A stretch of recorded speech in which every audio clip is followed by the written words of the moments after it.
Hello students, welcome to our channel. आज के इस वीडियो में मैं आप लोग को पढ़ाने वाला हूं इकोनॉमिक्स से गाला पेपर 2 का सेक्शन बी। तो ये वाला वीडियो आप लोग आखिरी तक जरूर देखिएगा। बहुत ही बढ़िया तरीके से मैंने ये पूरे पेपर को एक्सप्लेन किया हुआ है, सेक्शन बी को एक्सप्लेन किया हुआ है।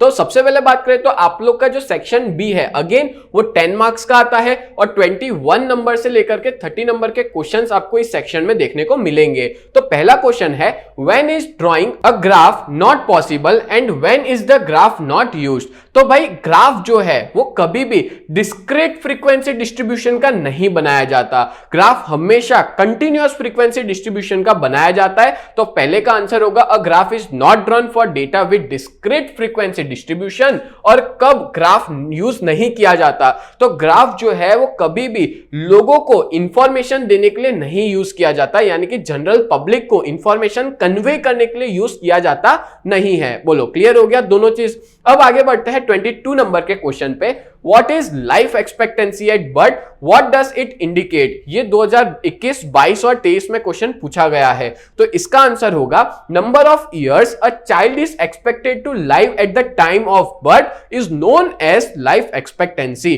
मतलब जब हमारी कंट्री के अंदर एक बच्चा पैदा होता है तब से लेकर के वो कितने साल जिएगा उसको ही हम लोग लाइफ एक्सपेक्टेंसी कहते हैं। से फॉर एग्जांपल इंडिया की जो लाइफ एक्सपेक्टेंसी है ना वो 68 इयर्स है। मतलब इंडिया में अगर कोई बच्चा पैदा होता है तो वो 68 इयर्स तक जिएगा, उसी को ही हम लोग लाइफ एक्सपेक्टेंसी कहते हैं। तो लाइफ एक्सपेक्टेंसी क्या इंडिकेट करता है? तो लाइफ एक्सपेक्टेंसी इंडिकेट करता है कि हमारी कंट्री में एवरेज लाइफ यानी स्टैंडर्ड ऑफ लिविंग लोगों की अच्छी है और गुड मेडिकल सर्विस है, अच्छी मेडिकल सर्विस है, तभी लोग ज्यादा जी पा रहे हैं। और मैंने यहां पे जो बताया ना 68 इयर्स, तो ये एवरेज लाइफ एक्सपेक्टेंसी है। मतलब कि जरूरी नहीं है सब लोग 68 जिएंगे, बट कोई ज्यादा जी लिया कोई कम जी लिया, उस सबका एवरेज मिला के 68 इयर्स बनता है। क्लियर।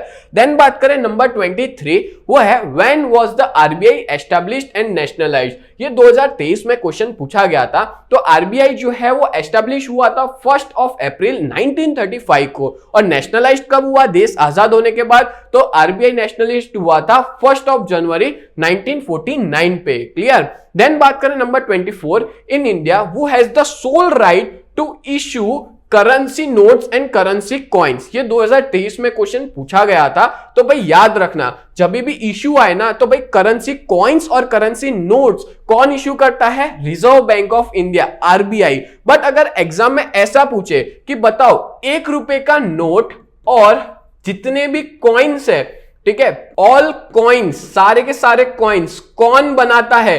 तो भाई उसका आंसर आएगा फाइनेंस मिनिस्ट्री ऑफ गवर्नमेंट। हमारे कंट्री की जो फाइनेंस मिनिस्ट्री है वो 1 रुपए के नोट और सारे कॉइन्स बनाती है और बाद में जाकर के किसको दे देते हैं ये लोग? आरबीआई को दे देते हैं और आरबीआई जाके इश्यू करता है मार्केट में। बोलो क्लियर हुआ? इस वजह से इसका आंसर क्या होगा? आरबीआई। डन। नेक्स्ट आगे बात करें number 25, Which kind of expenditure is included by Tendulkar Committee for determining poverty line? ये 2023 में पूछा गया है। तो भाई याद रखना कि ये तेंदुलकर कमिटी ने ना per capita monthly consumption expenditure को पॉवर्टी लाइन में कंसीडर किया था। और आपको पता है मैं यहाँ पे डेटा भी बता देता हूं कि अगर कोई शहर में रहता है तो उसका 1000 रुपए per capita monthly consumption expenditure होना चाहिए। और अगर कोई, ये मैं बता देता हूं अर्बन एरियाज के लिए, और अगर कोई गांव के अंदर रहता है तो उसका है 816 रुपए।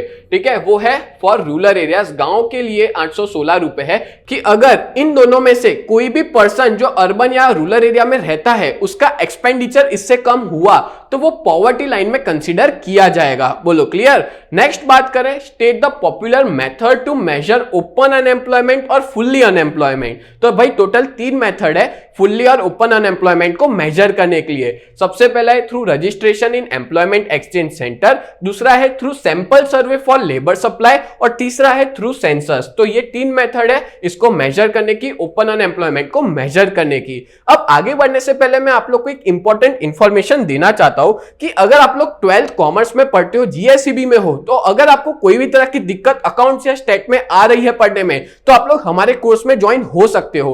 और बहुत ही रिजनेबल प्राइस है इसकी, 599, सिर्फ 600 रुपए में आपको एग्जाम तक सारे इंपॉर्टेंट क्वेश्चंस के वीडियोस एज वेल एज आपकी बुक के हर एक क्वेश्चन के सॉल्यूशन आपको हमारे बैच में मिल जाए। और उसकी प्राइस सिर्फ 599 है। और अभी तक आप लोग ने हमारी ऐप डाउनलोड नहीं की तो प्ले स्टोर से डाउनलोड कीजिए, यूजीटी नाम है, और ऐप स्टोर पे माई इंस्टीट्यूट नाम है। और अगर आपको कोई तरह की दिक्कत है, डाउट है, तो आप इस नंबर पे कॉल कर सकते हो, कोई भी क्वेरी है तो सॉल्व कर सकते हो। देन आगे बात करें number 27, which corporation was made to store agriculture product. तो भाई एग्रीकल्चर प्रोडक्ट को स्टोर करने के लिए कौन सी कॉर्पोरेशन होती है?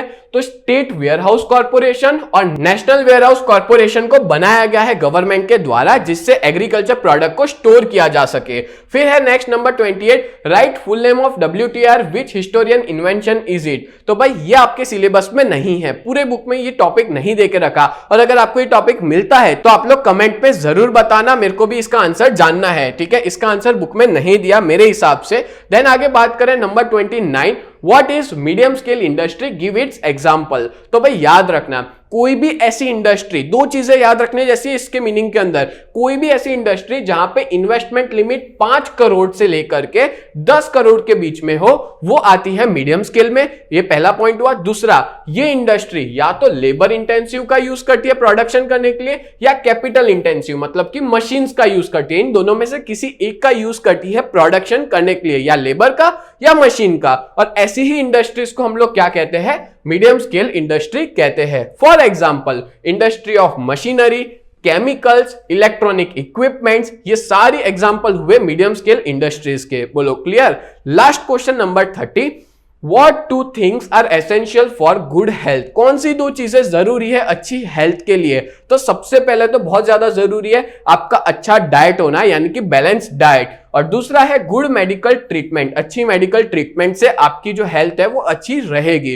क्लियर हो गया? तो इस तरह से मैंने टोटल 10 क्वेश्चन आपको एक्सप्लेन कर दिए सेक्शन बी के। तो उम्मीद करता हूं ये पूरा वीडियो आपको बहुत हेल्पफुल रहा होगा। तो ऐसी वीडियोस देखने के लिए आप लोग हमारे चैनल को जरूर सब्सक्राइब करें। तो मिलते हैं नेक्स्ट वीडियो में, तब तक के लिए bye and thank you so much.